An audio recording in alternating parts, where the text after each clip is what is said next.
The Vexillion Prime's gaseous form condensed further, a sign of intense cognitive processing that the attending xenobiologists had never witnessed before. Alina stood her ground as the massive chamber remained silent, thousands of alien representatives frozen in what their various physiologies expressed as shock. "Your proposal is inelegant," the Vexillion finally responded, swirling patterns of bioluminescence, conveying what the translator struggled to interpret as bewilderment. "It relies on inherently unstable parameters, mutual distrust, pride, face-saving, and cultural signals with no mathematical foundation." Elena nodded, the movement causing her to wince from her still-healing wounds. "Precisely. You've been calculating optimal solutions for rational actors. Humans learned millennia ago that conflict rarely involves fully rational participants." She manipulated the holographic display, expanding Earth's historical conflicts into three-dimensional models. The Cuban Missile Crisis, 1962. Two nuclear powers, both capable of planetary destruction, trapped in a mathematical scenario your models would declare unsolvable. The solution wasn't found in game theory optimization, but in allowing both sides to retreat without losing face. The Supreme Counselor, a being of pure energy contained within an ornate field generator, leaned forward. "Commander Reyes, are you suggesting the Proxima conflict can be resolved by intentional inefficiency?" "I'm suggesting," Elena replied, pulling up footage from the front lines, where she'd nearly died 3 days earlier, "that a solution doesn't need to be perfect to be viable. The Cresians need deuterium. The Telosi need rare earths. Both want the Proxima system. Your models assume they must maximize extraction." With practiced movements that belied her injuries, Alina manipulated the display to show a complicated arrangement of shipping lanes, extraction rights, and multilateral oversight. "We give them each what they need most, with mutual verification and cultural recognition ceremonies that satisfy their distinct honor requirements.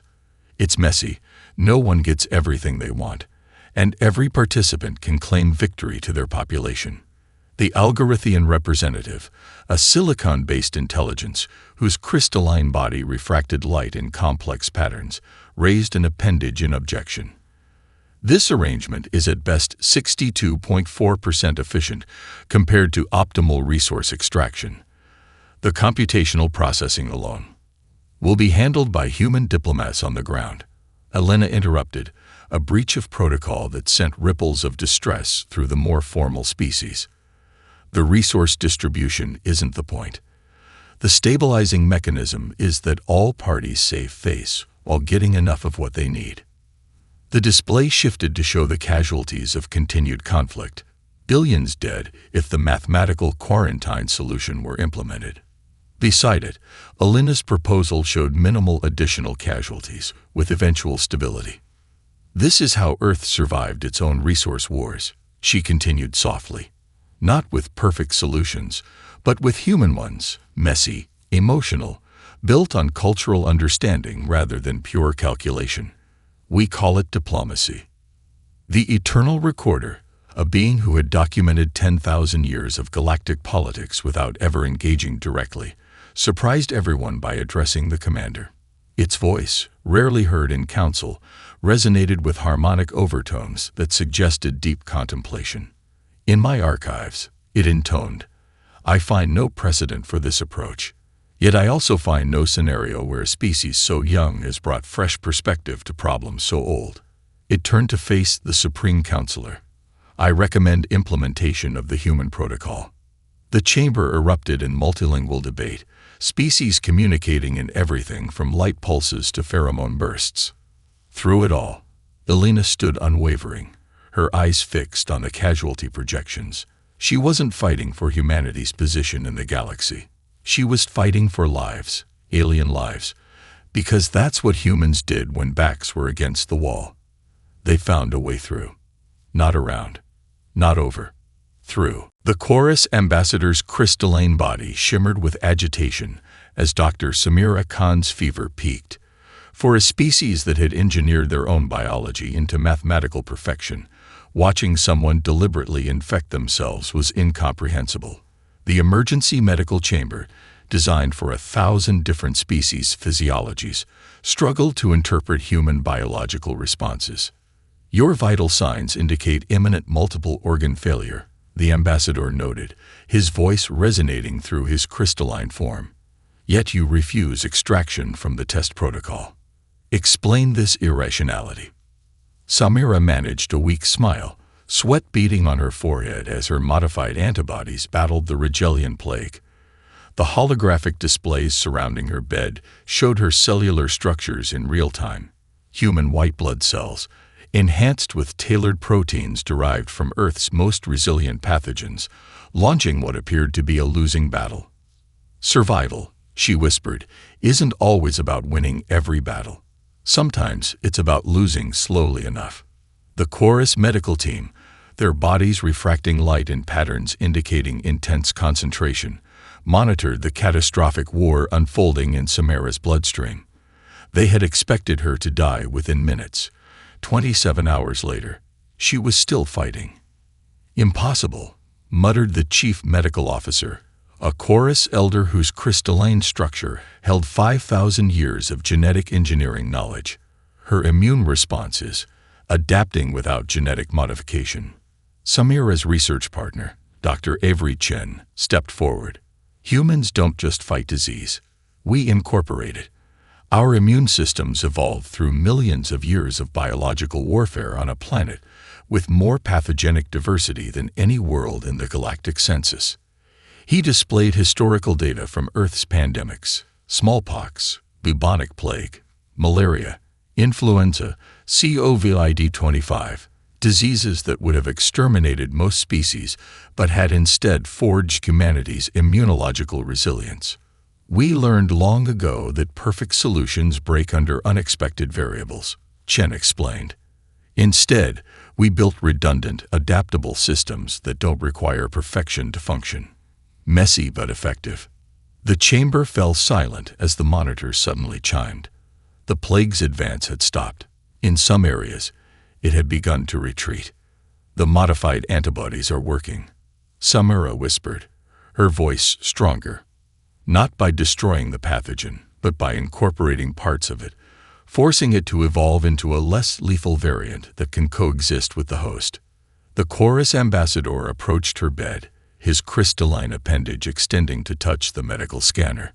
For 50 millennia, we have sought perfection through purification, eliminating all that is not optimal. You survived by embracing contamination. Samira nodded weakly. Earth species didn't evolve in isolation. We're walking ecosystems. Each human body contains trillions of microorganisms living in symbiosis. We don't just tolerate impurity. We require it. The scanner confirmed what the chorus had deemed mathematically impossible. The plague was retreating, converted by Samira's enhanced immune system into a manageable form that could be neutralized across infected planets. The chorus ambassador's body shifted, refracting light in a pattern that the translator identified as their deepest form of respect. We have mastered genetic code as mathematical perfection, he acknowledged. Yet your species understood something we overlooked, that life itself is not an equation to be solved, but a constant negotiation of coexistence. As Samira's treatment protocol was transmitted to medical facilities across the affected systems, saving billions, the Galactic Medical Authority did something unprecedented. They formally requested human immunological advisors for their highest council. The plague that had defeated the galaxy's most advanced genetic engineers had met its match in humanity's messy, redundant, imperfect immune system. A system forged not in laboratories striving for purity, but in the brutal evolutionary crucible of Earth's biosphere. What do you mean? The crushing depths. The Hydrix Admiral's fluid body rippled with confusion as he faced Captain Wei in the neutral meeting chamber. His translucent form swirled with bioluminescent patterns that the translator identified as a mixture of frustration and genuine curiosity. Wei's holographic display shifted to show Earth's oceanic trenches.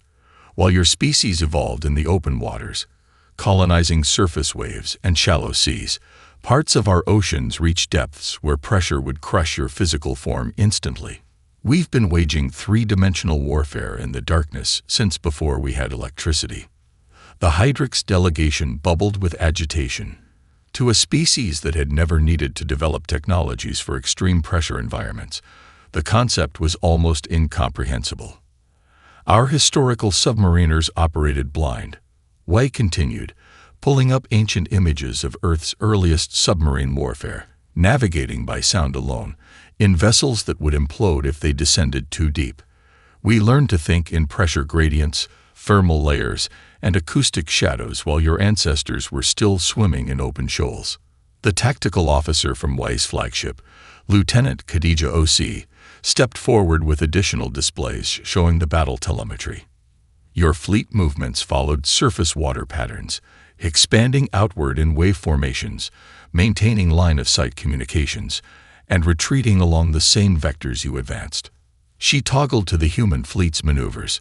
We approached like deep-sea predators, striking from thermal boundaries you couldn't detect, using gravitational anomalies as cover, and communicating through methods that don't propagate in ways your sensors evolved to detect. The Hydrix Admiral's fluid body contracted, a gesture that xenobiologists interpreted as profound realization. Your world is mostly water, he repeated, yet you mastered warfare in environments where your natural form cannot survive. You fight as if you were born in the deep, yet you cannot breathe water at all. We nodded.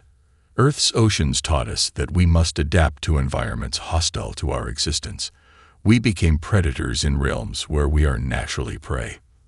The strategic implications dawned visibly across the Hydrix delegation, their transparent bodies clouding with chemical signals of alarm. A species that mastered hostile environments through technological adaptation rather than evolution presented a fundamental challenge to their understanding of galactic conquest. You attacked 17 systems, Wei continued, his voice level. Systems with billions of sentients who now look to us for protection. The Galactic Charter gives us the right to pursue this conflict to your homeworlds. The Hydrix Admiral's fluid form trembled. And yet you requested this meeting instead. Wei's expression remained neutral. Because Earth also taught us that victory without understanding is merely postponed defeat. We don't want your territory or resources.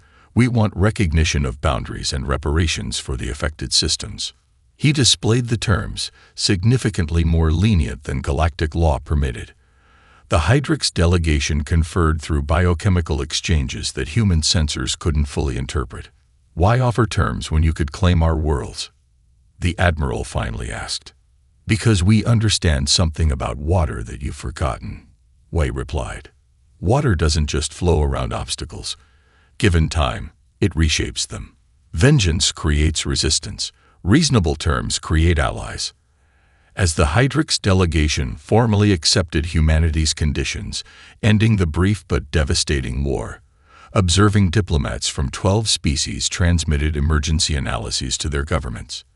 The humans had not merely defeated the galaxy's most formidable naval power, they had introduced a strategic and diplomatic paradigm, as alien to the Galactic Council as their unexpected combat tactics.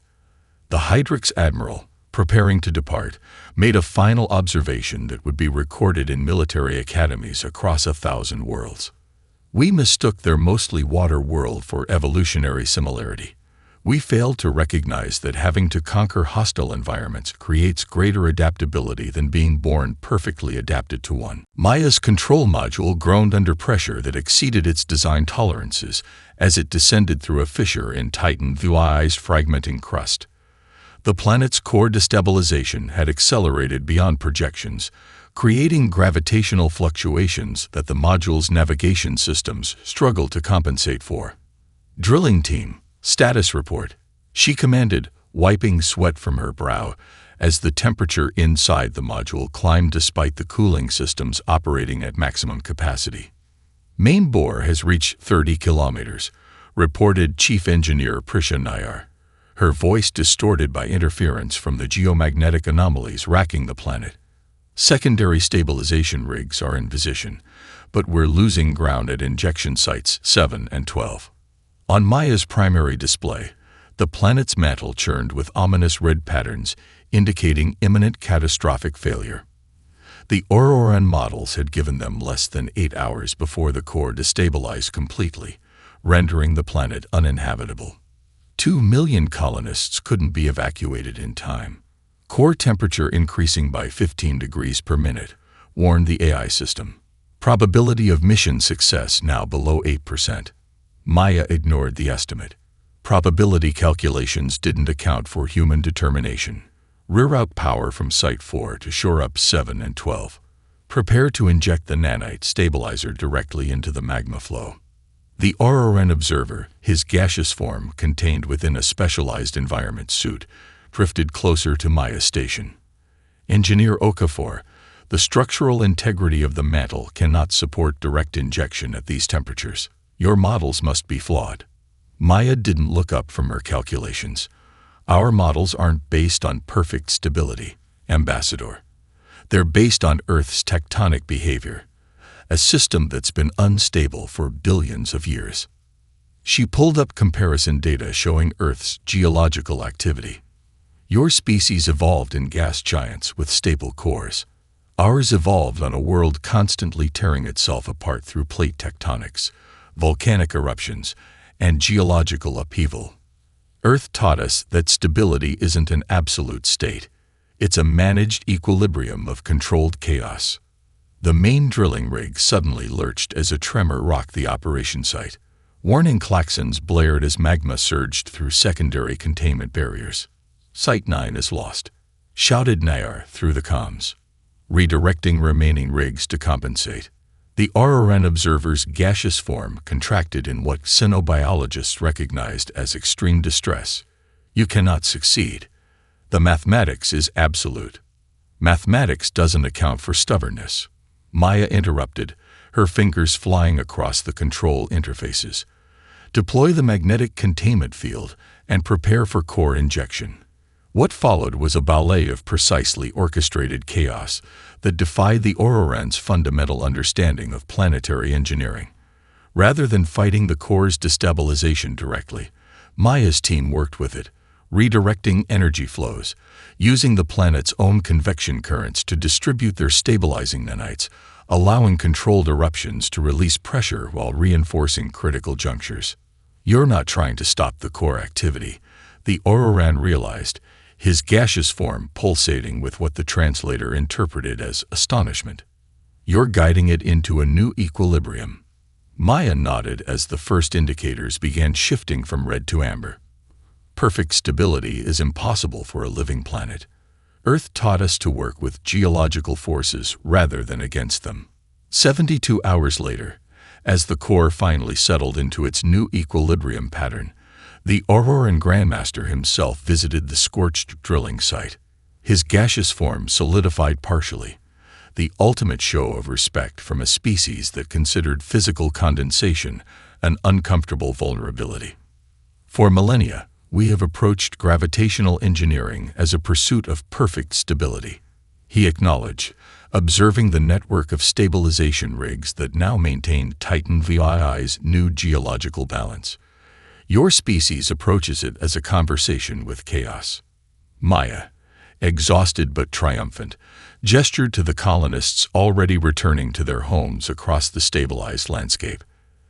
That's because humans have always understood something your species never needed to learn, Grandmaster. And what truth is that? The Auroran asked.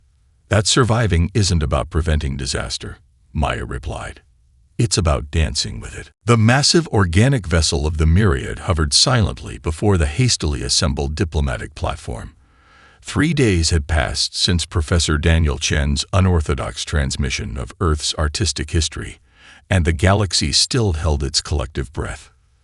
12 previous diplomatic missions had been instantly vaporized upon approaching Myriad space. They're scanning us, whispered Dr. Lakshmi Patel, Chen's Senocultural specialist. Her instruments detected energy patterns rippling across their small station. But not weapons signatures, more like sensory exploration. Chen nodded, his calm exterior belying his racing heart. They're curious. That's progress. The diplomatic corps representatives stood rigid with tension as the myriad vessel extended an organic appendage toward their station, not to attack, but to establish a physical connection. The appendage pulsed with colors shifting through spectrums human eyes could barely perceive. "We accept your invitation," came the translation, the first direct communication from the myriad in recorded galactic history.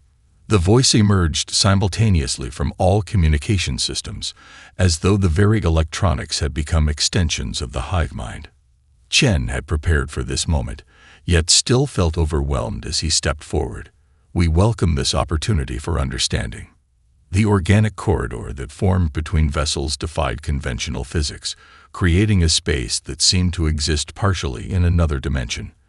As Chen led the small human delegation through it, they found themselves in an environment that neurologists would later describe as consciousness made tangible.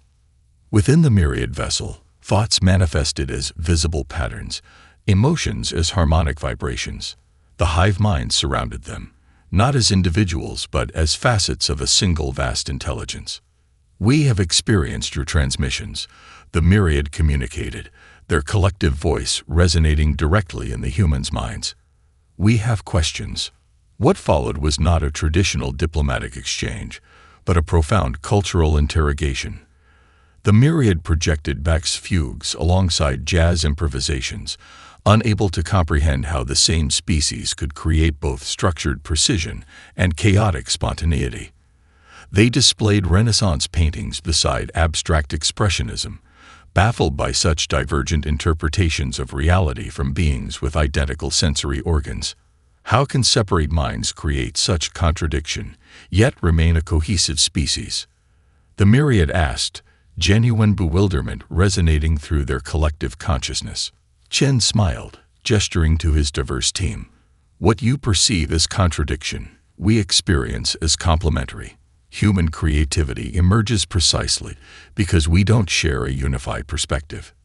He projected images of Earth's artistic collaborations, orchestras, dance companies, filmmaking teams, showing how individual creative minds synthesize their differences into unified expressions. "Our art reflects our evolutionary path," Chen explained. "Humans survived not through perfect consensus, but through diversity of thought. Each human mind evolved to perceive reality slightly differently, creating adaptive advantages through multiple perspectives." The myriad's massive consciousness pulsed with what the synapsychologists identified as profound recalibration. "We evolved toward perfect unity, each component of our consciousness designed to reinforce the whole. We believed singular minds could not achieve cohesion without collective thought." Chen nodded in understanding. "Yet now you seek contact because you've recognized a fundamental limitation in perfect unity." "Yes," acknowledged the myriad, their environment shifting to display art they had created, beautiful but with a mathematical symmetry that lacked the spark of true innovation. "We have reached an evolutionary plateau. Your transmissions revealed what we could not conceive, that creativity requires dissonance." As the diplomatic exchange continued, the myriad requested something unprecedented: permission for segments of their collective to experience isolation among humans, to learn how individual consciousness operates. In return, they offered technological insights that would revolutionize neural medicine across the galaxy. "You understand this violates our core evolutionary directive," the myriad conveyed, their consciousness patterns displaying what xenobiologists interpreted as existential courage. "Individual consciousness risks permanent alteration of our collective." Chen nodded solemnly. "All meaningful exchange involves risk. That willingness to transform is what humans call growth." As the human delegation prepared to return with the historic agreement, the myriad shared one final observation that would be recorded as a turning point in galactic anthropology. "For millennia, we believed our perfect unity represented evolutionary superiority. We now recognize that your fractured consciousness contains something we lack: the capacity for genuine creation." Dr. Imani Okoro's quantum patches rippled through the Algorithmian network like waves disturbing a perfect crystalline surface. The silicon crystal beings surrounding her vibrated with what their species experienced as extreme discomfort, deliberate imperfection being introduced to their elegant systems. "You're introducing randomness," the Algorithian Prime observed, its crystalline structure pulsing with patterns that indicated deep cognitive distress. "This violates fundamental efficiency protocols." "Precisely," Imani confirmed, her fingers dancing across the adapted interface. "Your quantum network is collapsing because it's too perfect." She projected a simplified visualization showing the problem in terms the Algorithians could comprehend. Their quantum network had expanded to connect thousands of worlds with instantaneous communication and computation, a marvel of engineering that operated on principles of absolute mathematical precision. However, that very precision had created a resonance pattern that was now amplifying across the network, causing reality itself to unravel at the connection nodes. "Your network achieves perfect quantum entanglement," Imani explained. "But the universe itself operates on principles of uncertainty and probability. You've created a system that demands more precision than reality can sustain." The Algorithian delegation's crystalline forms vibrated in harmonic patterns that the translator identified as fierce intellectual debate. For a species that had evolved to perceive reality as mathematical equations, Imani's approach seemed fundamentally flawed. "Introduce error states deliberately," one senior Algorithian challenged. "That contradicts 10,000 years of computational evolution." Imani smiled, pulling up data from Earth's quantum computing history. Humans developed quantum computing with crude tools on a planet bombarded with interference. "We couldn't achieve your level of precision, so we developed systems that incorporate uncertainty rather than eliminate it." She displayed the ancient Heisenberg uncertainty principle alongside modern quantum fluctuation management protocols. Earth scientists learned that attempting to eliminate quantum uncertainty completely was not just impossible, it was counterproductive. Instead, we embraced controlled chaos. As her patches deployed across the network, the reality fractures began to stabilize. The Algorithian monitoring systems registered confusion. The network was becoming less mathematically perfect, but more functionally stable. "You're creating quantum bubbles with deliberately misaligned entanglement states," the Algorithian Prime realized, its crystalline form reconfiguring to better process this conceptual shift. These imperfections absorbed the resonance patterns instead of amplifying them. Imani nodded. "Think of it like shock absorbers in ancient ground vehicles or flexibility in building structures. Perfect rigidity shatters under stress. Controlled flexibility bends, but doesn't break." The main visualization suddenly shifted from critical red to stabilizing amber as the reality fractures began to seal. Throughout the thousands of connected worlds, billions of Algorithians experienced something their species had never encountered, a system that functioned better through imperfection than through mathematical purity. "This approach defies our foundational axioms," the Algorithian Prime acknowledged, its crystalline form slowly reconfiguring into what their culture considered a posture of profound recalibration. Yet the results are undeniable. Imani's team continued implementing quantum patches across the network, introducing carefully calibrated imperfections that created a new kind of stability, one based not on perfect alignment but on balanced variance. Human quantum science developed from a position of limitation, Imani explained as the crisis subsided. "Your species evolved with perfect sensory precision, so you built systems that extended that perfection. But there's a fundamental truth we discovered precisely because of our limitations. The universe itself operates on probability, not certainty." As the quantum network stabilized completely, the Algorithian Prime approached Imani, its crystalline form reconfigured into what xenobiologists identified as their most vulnerable configuration, the equivalent of removing armor. "For millennia, we have sought to impose perfect order on an imperfect universe," it acknowledged. "Your species learned to harmonize with that imperfection instead." The implications rippled through Algorithmian society like the quantum patches themselves, a fundamental recalibration of a species that had defined its evolution through mathematical perfection. In the following cycles, Algorithmian philosophers would propose a revolutionary concept that would transform their civilization. Perhaps imperfection was not a flaw to be eliminated, but an essential component of a functioning universe. As Amani prepared to return to Earth, the Algorithmian Prime presented her with a crystal containing what their species valued most: mathematical theorems of extraordinary beauty. But these weren't the perfect equations they had always cherished. These were new formulations that incorporated uncertainty principles gleaned from human quantum theory, imperfect, adaptable, and paradoxically more powerful than anything they had created before. The walls of the Fermi labyrinth shifted again, transforming from translucent crystal to something resembling organic tissue. General Aisha Chandra and her integrated team had penetrated deeper than any previous expedition, yet the center remained elusive, continuously reconfiguring itself as though the structure possessed consciousness.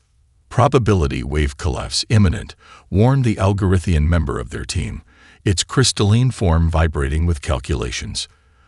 This chamber will revert to quantum indeterminacy in approximately 43 seconds. Chandra nodded, having learned to trust the silicon being's perfect calculations. Dr. Endor, prepare gravitational anchors. Curzon, deploy your biofabric stabilizers along the eastern corridor. The Auroran and Chorus team members moved with practiced coordination, no longer questioning the human commander's seemingly counterintuitive orders. After 14 failed attempts by specialized teams from individual species, Chandra's integrated approach had broken through barriers no single evolutionary approach could overcome. "I don't understand," admitted the Vexillian observer, floating near the ceiling as its gaseous form analyzed the labyrinth's latest transformation. "The mathematical optimization indicates we should proceed through the southern chamber, yet you consistently choose inefficient routes." "Because this isn't a puzzle designed to test optimization," Chandra replied, studying the holographic map her team had constructed. "It's a test of integration. Look at the pattern." The map revealed something no single species had detected. The labyrinth wasn't random. It specifically generated challenges that exploited the evolutionary strengths of whatever species entered, while targeting their inherent weaknesses. "The precursors aren't testing our individual capabilities," Chandra explained as her diverse team prepared for the next phase. "They're testing whether we can transcend them." The chamber suddenly pulsed with blinding light as reality itself seemed to fracture around them. When the team's vision cleared, they found themselves facing the most challenging obstacle yet: a room that existed simultaneously in multiple states of matter and energy. "Impossible," declared the Chorus bioengineer, her crystalline form refracting light in patterns indicating extreme distress. "No single evolutionary path can navigate this." "Exactly," Chandra nodded. "So we don't navigate it as individuals." What followed was a symphony of cooperation that defied conventional understanding. The Algorithmians calculated probability paths through quantum states too complex for human comprehension. The Aurorans manipulated gravitational fields to create stable passages where none should exist. The Chorus deployed biological adaptations that responded to environmental states faster than technology could detect them. And at the center, coordinating it all, stood General Chandra, not the most physically powerful, not the most computationally advanced, but uniquely capable of seeing how these disparate evolutionary approaches could function as a unified whole. The human mind evolved for pattern recognition across domains, she explained to the bewildered observers as her team successfully traversed the impossible chamber. Earth's evolutionary history forced us to become generalists rather than specialists. We never mastered any single environment perfectly. We learned to adapt to all of them adequately. The final barrier dissolved as the team's combined approach unlocked something more profound than technological superiority: genuine evolutionary synthesis. The center of the labyrinth opened before them, revealing a space that seemed to exist partially outside normal spacetime. The precursors manifested, beings of pure information existing across multiple dimensions simultaneously. Their communication bypassed conventional language, resonating directly with consciousness itself. Many approached our test. They conveyed their vast awareness, focusing on the integrated team. All sought to overcome it through their dominant evolutionary adaptation. Only you recognized that the test itself was designed to reveal the limitations of specialization. The massive display behind them shifted to show something moving between galaxies, vast and ancient and hungry in ways that defied comprehension. What approaches cannot be defeated through perfect adaptation to known conditions, the precursors continued. It can only be faced through continuous evolution and synthesis. Their attention focused specifically on Chandra. Your species never achieved the computational perfection of the Algorithians, the gravitational mastery of the Aurorans, or the biological integration of the Chorus. Yet you alone recognize that evolutionary specialization, taken to its limit, becomes vulnerability. As the team prepared to return with the precursor's message, the ancient beings shared a final insight that would reshape galactic civilization. We did not design this test to find the strongest species, but to identify the one evolutionary approach that can never be rendered obsolete, the capacity to continuously transcend current limitations through integration rather than specialization. Commander Elena Reyes stood motionless as the Supreme Counselor, a being of pure energy contained within an ornate field generator, completed the ancient recognition ritual. The temporary council chamber orbiting Earth's moon hummed with the harmonic resonances of 10,000 species, each adding their unique voice to the ceremony. The title, Nexus Species, has not been bestowed in 12 million standard cycles, the Eternal Recorder noted, its ancient form shifting through chromatic patterns that indicated the historical significance of the moment. The last recipients ascended beyond conventional existence 3 galactic rotations ago. The significance wasn't lost on any being present. The precursor's warning of an extragalactic threat had transformed the galaxy's understanding of evolutionary success. Species that had once competed for dominance now sought integration, recognizing that specialization alone couldn't address what approached from beyond the galactic rim. Commander Reyes, the Supreme Counselor, addressed her, energy patterns flowing through its containment field. In formal ceremonial configurations, your species has demonstrated a capacity unique among current civilizations, the ability to synthesize disparate evolutionary approaches into functional wholes. The massive display showed the accomplishments that had brought humanity to this moment. Elena's diplomatic solution to the Proxima conflict, Dr. Khan's biological innovation against the Rigelian plague, Captain Wei's adaptation of submarine tactics to space warfare, Engineer Okafor's planetary stabilization of Titan III, Professor Chen's artistic breakthrough with the Myriad, Dr. Okoro's quantum imperfection theory with the Algorithians, and General Chandra's integrated approach to the Fermi labyrinth. None of these achievements represent technological superiority. The counselor acknowledged. Many species present possessed greater mastery in individual domains. What humanity offers is something more fundamental, an evolutionary perspective that transcends specialization. The display shifted to show Earth itself, a small blue world remarkable primarily for its diversity of environments. From scorching deserts to frozen poles, from ocean depths to mountain peaks, Earth had forced humanity to adapt continuously rather than specialize perfectly. The galactic community once viewed this as primitive, the counselor continued. We now recognize it as the exact adaptation necessary for the challenge we collectively face. The formal ceremony concluded with the presentation of the Nexus insignia, a multidimensional symbol visible across all perceptual spectra representing the interconnection of evolutionary approaches. As Elena accepted it on behalf of Earth, the council chamber resonated with the unified acknowledgement of 10,000 species. Yet it was after the formal ceremony, in the quiet observation dome overlooking Earth, that the most profound recognition occurred. The representatives of the galaxy's most ancient and advanced civilizations approached Elena not in their formal capacities, but as evolutionary equals seeking genuine connection.